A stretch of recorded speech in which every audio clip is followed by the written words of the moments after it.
Good morning to all. My name is Varsha from BSc First Year Chemistry Honors. Today, the topic of my presentation is carbenes. We are discussing about the carbenes structure, classification, and formation of carbenes. Carbenes are neutral, divalent, short-lived, that is low half-life, reactive species which are formed during the reaction by homolytic or heterolytic fission are called carbenes. कार्बिंग दो तरह से बन सकती हैं by homolytic और heterolytic fission. Structure of carbenes. Carbenes different way से generate हो सकते हैं। जैसे हमने एक अल्काइल हलाइड लिया, इसके ऊपर हेट्रोलाइटिक फिजन किया, जैसा कि हमने इसमें एक बेस OH नेगेटिव डाला तो OH नेगेटिव अपने दोनों इलेक्ट्रॉन इस H को देगा जो कि पहले से एक कार्बन के साथ जुड़ा हुआ है। कार्बन के साथ एक Cl भी जुड़ा हुआ है। इसका मतलब कार्बन के पास 2 इलेक्ट्रॉन हो गए, जिसके कारण Cl अपने दोनों इलेक्ट्रॉन्स लेकर यहाँ से चला जाएगा। अब जैसा कि आप लोग देख सकते हैं कार्बन के पास 2 बॉन्ड बच गए हैं, जो कि ये 2 हाइड्रोजन्स हैं। एक ऑर्बिटल ऐसा है जिसमें 2 इलेक्ट्रॉन इकट्ठे हैं। वो कौन से इलेक्ट्रॉन हैं? जो बेस ने हाइड्रोजन को दिए थे। और एक ऑर्बिटल वैकेंट है। वो कौन सा है? जो कार्बन और क्लोरीन के बीच बॉन्ड था। यहाँ पर जो कार्बीन बनी है वो सिंगलेट कार्बीन बनी है। अब हम देखेंगे कि इसको ऐसा नाम क्यों दिया गया। यहाँ पर एक ऑर्बिटल है जिसमें 2 इलेक्ट्रॉन हैं, तो इसकी स्पिन कितनी होगी? +½ plus -½ equals two 0।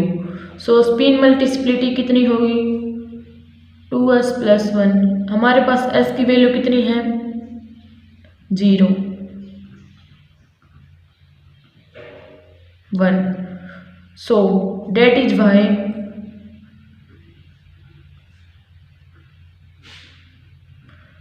It is called a singlet carbene. अब हम इसकी हाइब्रिडाइजेशन निकालेंगे।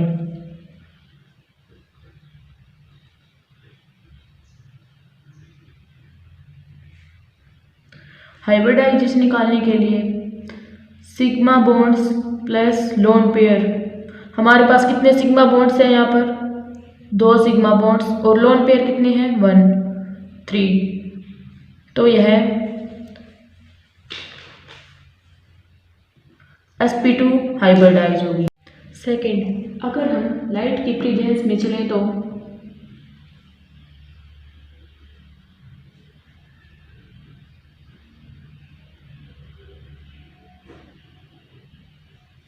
यहाँ पर अल्फा एलिमिनेशन रिएक्शन होगी। कार्बन और हाइड्रोजन के बीच होमोलाइटिक फिजन होगा। कार्बन और क्लोरीन के बीच भी होमोलाइटिक फिजन होगा।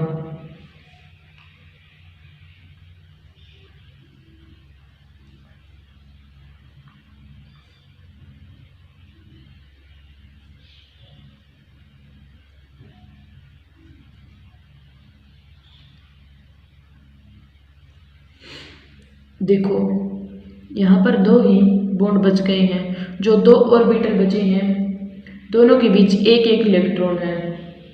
पहला ऑर्बिटल जो कि कार्बन और हाइड्रोजन की ब्रेकेज हुआ था, उसमें कार्बन के पास एक इलेक्ट्रॉन रह गया था। दूसरा ऑर्बिटल जो कि कार्बन और क्लोरीन के बीच में ब्रेकेज हुआ था, उसके में कार्बन के पास अपना एक इलेक्ट्रॉन रह गया था।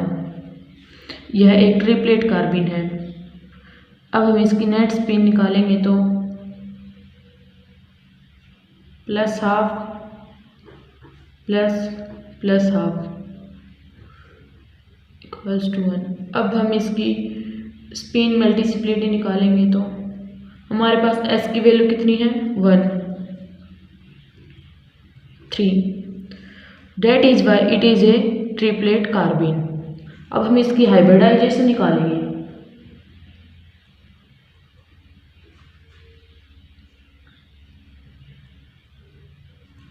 हाइब्रिडाइजेशन निकालने के लिए sigma bonds plus lone pair. हमारे पास इसमें कितने सिग्मा बॉन्ड्स हैं?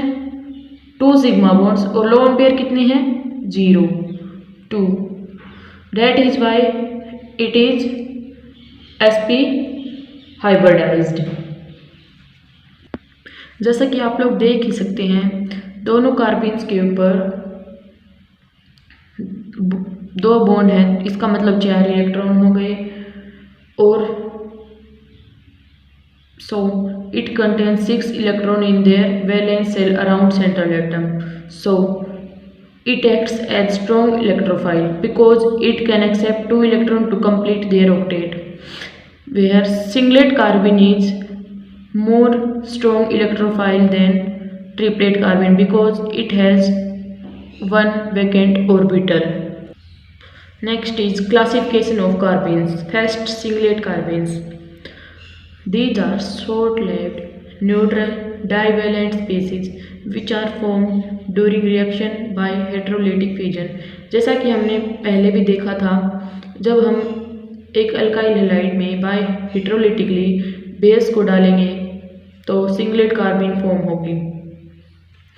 इन triplet carbenes they are short-lived, neutral, divalent species which formed during reaction by homolytic fission.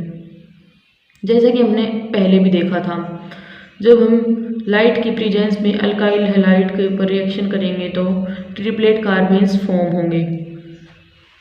Second, in singlet carbene central atom is sp2 hybridized, but in triplet carbenes central carbon atom is sp hybridized. Third, in singlet carbene both electron present in pair state present in same orbital, so there occurs more interelectronic repulsion in singlet than triplet. Stability order, triplet is more stable than singlet. In triplet carbenes both the electrons are present in unpaired state, that is present in separate orbitals, so they occurs less interelectronic repulsion in triplet than singlet. Stability order is triplet is more stable than singlet. Effect of nature of solvent on stability of carbenes. In polar solvents, the singlet carbenes can accept electrons from polar solvent due to presence of vacant orbital and get stabilise. जैसा कि आप लोग देख सकते हैं कि singlet carbene के पास एक वैकेंट ऑर्बिटल है, तो ये पोलर सॉल्वेंट से इलेक्ट्रॉन लेगी और स्टेबलाइज हो जाएगी। Second, in non polar solvent has no electron pair for donation to singlet carbene, so less stable singlet carbene will converted into more stable triplet carbene. जैसा कि आप लोग देख ही सकते हैं कि सिंगलेट कार्बीन के पास वैकेंट ऑर्बिटल है और नॉन पोलर सॉल्वेंट्स में इलेक्ट्रॉन पेयर डोनेट करने के लिए नहीं होते हैं, तो सिंगलेट कार्बीन ट्रिपलेट कार्बीन में कन्वर्ट हो जाएगी क्योंकि ट्रिपलेट कार्बीन बहुत ज़्यादा स्टेबल है। Stability order among different singlet carbenes. जब हम मूव करते हैं CF2 to Cl2, the energy gap between 2p vacant orbital of carbon atom and vacant orbital of X atom containing lone pair electron increases. The tendency of back bonding decreases. Stability also decreases. So CF2 is more stable than CCl2 and CCl2 more stable than CBr2 and CBr2 is more stable than Cl2 and Cl2 is more stable than CH2. Stability order among different triplet carbenes. In triplet carbenes, stability order is CH2 is more stable than Cl2 and Cl2 is more stable than CBr2 and CBr2 is more stable than CCl2 and CCl2 is more stable than CF2. Then equation arises, which is better electrophile, singlet और triplet. हमें पता है कि singlet carbene के पास vacant 2p orbital है, so due to the presence of vacant 2p orbital in singlet carbene than triplet carbene The singlet carbene accept electron pair more easily than triplet carbene to complete their orbit. That is why singlet carbene is better electrophile than triplet carbene. अब हम देखेंगे कि कार्बेन्स कैसे form होती हैं. First, by thermal and photochemical decomposition of diazoalkanes. देखिए हमारे पास यहाँ डाईएजोअल्केन्स हैं. इसमें दो नाइट्रोजन है, एक N जिस पर नेगेटिव चार्ज है क्योंकि इसके पास दो ही बॉन्ड हैं. एक N पॉजिटिव पर उसके पास 4 बॉन्ड हैं. सो नाइट्रोजन जिसके ऊपर नेगेटिव चार्ज है वह अपने इलेक्ट्रॉन N पॉजिटिव वाले नाइट्रोजन के पास डोनेट कर देगा, जिसके कारण N पॉजिटिव वाले नाइट्रोजन के पास 5 बॉन्ड हो जाएंगे. इसके पास 4 बॉन्ड पहले से ही थे, इसलिए जहाँ पर पॉजिटिव चार्ज वाले नाइट्रोजन के पास से पाई बॉन्ड का ब्रेकेज होगा और कार्बन की तरह दोनों इलेक्ट्रॉन हो जाएंगे. बीच वाले नाइट्रोजन पर पॉजिटिव चार्ज था वो अब वहीं पर रहेगा. नेगेटिव चार्ज का डिस्पर्जल हो गया और नाइट्रोजन टू कार्बन. सो यह रेजोनेंस स्टेबलाइजेशन हमने दिखाई. यह डाईएजोअल्केन की स्ट्रक्चर थी. अब इसमें हम कर कह सकते हैं.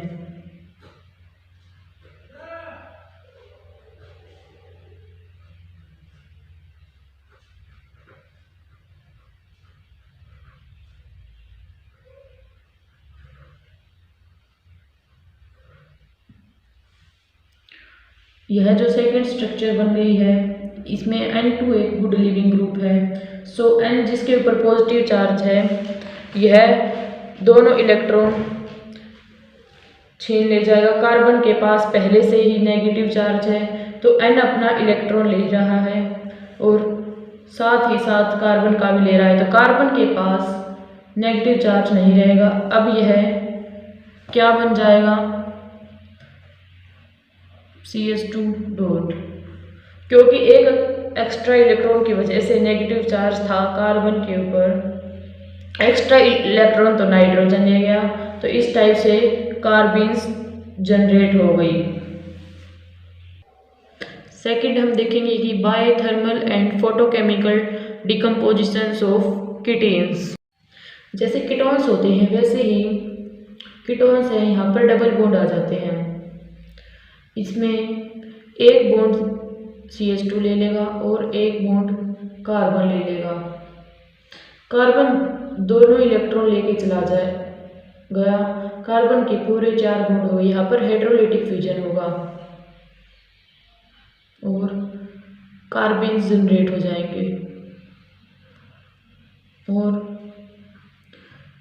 कार्बन मोनोऑक्साइड एक गुड लिविंग ग्रुप है इसलिए इजीली निकल जाएगा. थर्ड इज बायोथर्मल और फोटोकेमिकल डिकम्पोजिशन ऑफ साइक्लोप्रोपेन्स. देखो हमने एक साइक्लोप्रोपेन ली, हमने इसको हीट किया और हमने दोनों इलेक्ट्रॉन इधर शिफ्ट किए इस कार्बन के ऊपर. ये देखो जो कार्बन कार्बन के बीच बॉन्ड था ये हमने इधर शिफ्ट कर दिया, जो कि स्काई ब्लू डॉट से दिख रहा होगा आप लोगों को.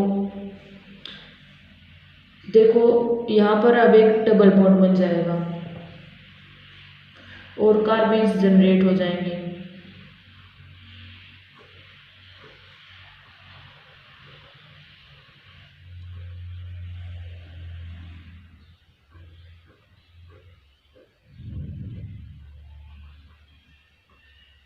यह डबल बॉन्ड कहाँ से आपको पता ही चल गया होगा, ये दोनों कार्बन के बीच का जो बॉन्ड था ये हमने यहाँ पर शिफ्ट कर दिया है, इसलिए हमारे पास अल्कीन्स बन जाएंगी.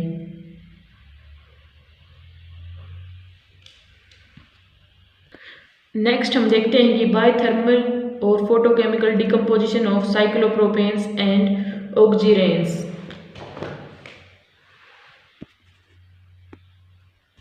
जैसे हमने पिछले रिएक्शन में किया था, यह दोनों बॉन्ड इधर शिफ्ट हो जाएंगे और कार्बन के बीच वाले बॉन्ड इधर शिफ्ट हो जाएगा और हम इसको हीट करेंगे और कार्बीन्स जनरेट हो जाएंगे।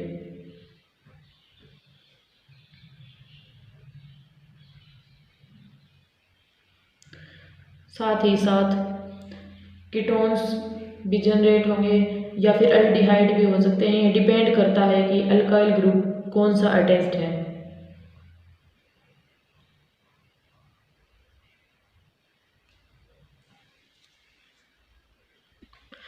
Next is by action of strong base on chloroform. यह रिएक्शन हम आपको पहले भी बता चुके हैं जब हमने आपको डेफिनेशन समझाई थी। देखिए यह हमने बेस लिया, इसने अपने इलेक्ट्रॉन हाइड्रोजन को दे दिए, कार्बन दोनों इलेक्ट्रॉन लेके चला जाएगा अपनी तरफ, जिसके कारण कार्बन के ऊपर नेगेटिव चार्ज आ गया। इसलिए कार्बन क्लोरीन के बॉन्ड के बीच हेटेरोलिटिक क्लीवेज होगा। तो इस टाइप से बोलो क्या बन गई हमारे पास,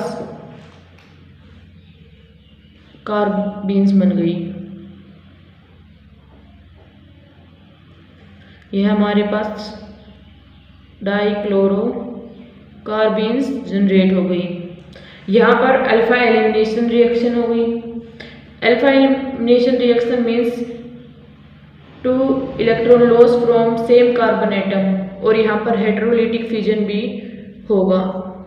अभी देखिए जो डाइक्लोरोकार्बिन है, it act as a strong electrophile which attack on benzene ring of phenol to give salicylaldehyde BiA Reimer Tiemann reaction. अब हम इसको शो करके दिखाएंगे। देखिए हमने एक फिनोल ली और कार्बिन ली। जो ग्रुप था उसने अपने इलेक्ट्रॉन डोनेट किए थ्रू ऑर्थो पोजीशन के थ्रू कार्बिन वाले कार्बन के ऊपर।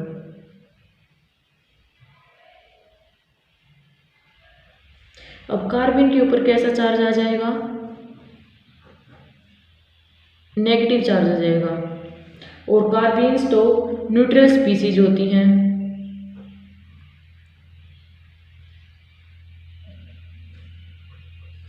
और ऑक्सीजन के ऊपर कैसा चार्ज आ जाएगा, पॉजिटिव चार्ज, जो कि उसके पर पहले तो नहीं था, क्योंकि ऑक्सीजन एक ऑर्थो पैरा डायरेक्टिंग ग्रुप होते हैं। हमने ऑर्थो पोजीशन के थ्रू ही इलेक्ट्रॉन डोनेट किया है। अब जिस कार्बन के ऊपर इलेक्ट्रोफाइल अटैच हुई है वह अब अपने हाइड्रोजन के इलेक्ट्रॉन लॉस कर देगा। तो अब जिस कार्बन के ऊपर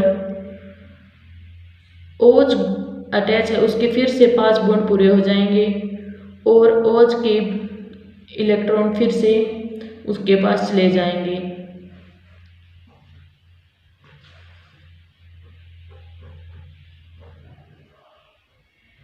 आप देख सकते हैं अब इसके 5 बॉन्ड पूरे हो गए हैं। यह रिएक्शन पहले तो बेसिक मीडियम में चल रही थी, अब जब ये एक्वस मीडियम में जाएगी तो in the presence of KOH यहाँ से हमारे पास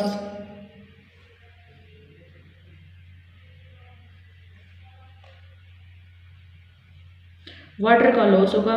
जैसे कि हमने डॉटेड लाइन से शो कर रखा है आपको, यहाँ से वाटर का लॉस होगा और हमारे पास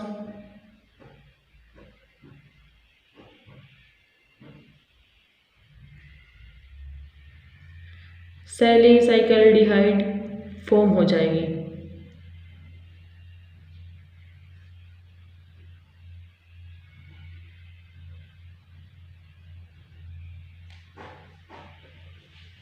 अब नेक्स्ट हम देखते हैं कि डाइक्लोरोकार्बिन कार्बोलमाइन रिएक्शन में कैसे सहायता करती है। यह हमने एक एनिलीन लिया है, अब हम इसकी रिएक्शन डाइक्लोरोकार्बिन के साथ शो करेंगे। नाइट्रोजन जिसके पास लोन पेयर है वो क्या करेगा, वह अपने लोन पेयर किसको देगा, वह डाइक्लोरोकार्बिन को अपने लोन पेयर देगा। नाइट्रोजन के ऊपर अब कैसा चार्ज आ जाएगा, पॉजिटिव चार्ज। साथ ही साथ यह इलेक्ट्रॉन किससे लेगा, यह इलेक्ट्रॉन हाइड्रोजन से लेगा और हाइड्रोजन इलेक्ट्रॉन किससे लेगा, यह KOH से लेगा। मीन्स KOH ने इलेक्ट्रॉन दिए हाइड्रोजन को, हाइड्रोजन ने इलेक्ट्रॉन दिए नाइट्रोजन को, नाइट्रोजन ने लोन पेयर किसको दिया, कार्बिन को दिया, और कार्बिन के ऊपर से Cl हट जाएगा। अगर ये नहीं होता तो कार्बिन के ऊपर कैसा चार्ज आ जाता, नेगेटिव चार्ज, जैसे कि आप सेकंड स्ट्रक्चर में देखिए।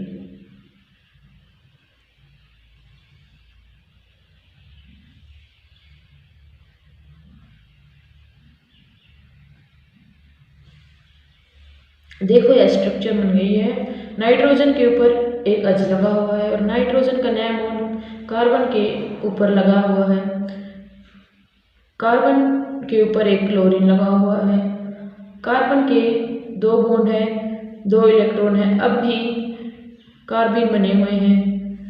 तो क्या हुआ, अब हम इसको बेसिक मीडियम में रिएक्शन करेंगे।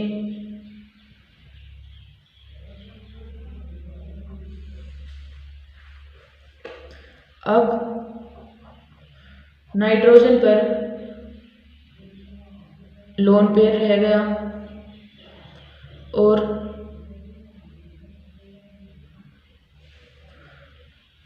इसके आगे कार्बन है। नाइट्रोजन अब अपनी लोन पेयर डोनेट कर देगा और यहाँ पर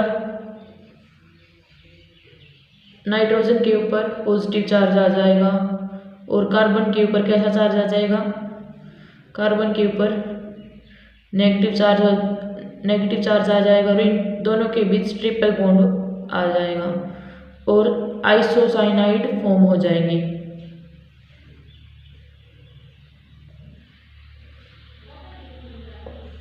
तो हमने देख लिया है कि कैसे कार्बन अमाइन रिएक्शन हुई जिसमें 1 डिग्री अमाइन आइसोसाइनाइड में चेंज हो गई। That is the mechanism of carbon amine reaction. Next हम देखेंगे सिमोन स्मिथ रिएक्शन। इस रिएक्शन में कार्बिन प्रोड्यूस होंगे by heating diiodomethane with zinc. अब हम सिमोन स्मिथ रिएक्शन को शो कर रहे हैं। इसमें हमने डाईआइडोमीथेन लिया है और अब इसको हम जिंक के साथ रिएक्ट करेंगे और हीट करेंगे तो हमारे पास क्या फॉर्म, सेकंड स्ट्रक्चर में देखिए आप लोग, आयोडीन के साथ जिंक लग जाएगा। जब हम इसको हीट करेंगे तो हमारे पास कार्बिन्स फॉर्म हो जाएंगे और ZnI2 साइड प्रोडक्ट की तरह निकल जाएंगे।